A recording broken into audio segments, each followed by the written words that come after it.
வணக்கம். நான் ஹேமாவதி. பதிவு எண் 510. விஷ்ணு பாடல்.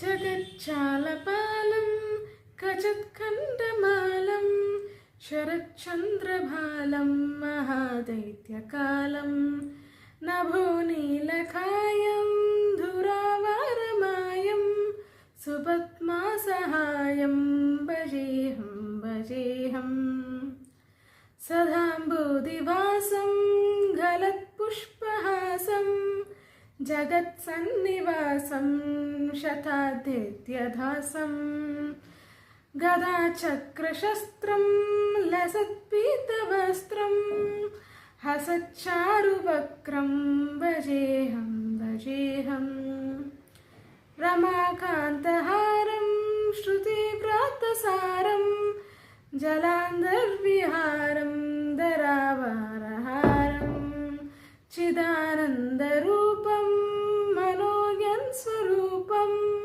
धृतानेकरूपं भजेऽहं भजेऽहं जराजन्महीनं परानन्दवीनं समाधानलीलं सदैवानवीनं जगाजन्महेतुं सुरानीककेतुं त्रिलोकैकसेतुं भजेऽहं भजेऽहं कृतं नायघानं खगादीशयानं विमुक्तेर्निधानं हरारादिमानं स्वभक्तानुकूलं जगत्रक्षमूलं निरस्तातशूलं भजेऽहं भजेऽहं समस्तामरेशं द्विरेपाभकेशं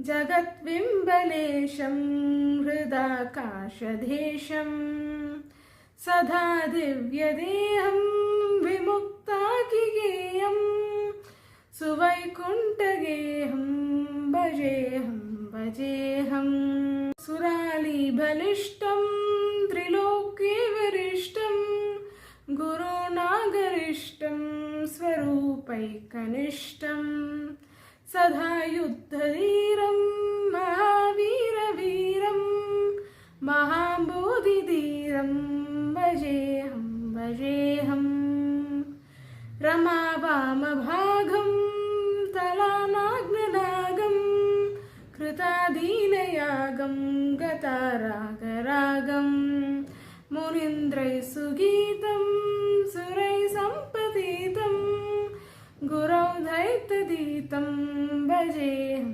भजेऽहं. வணக்கம்.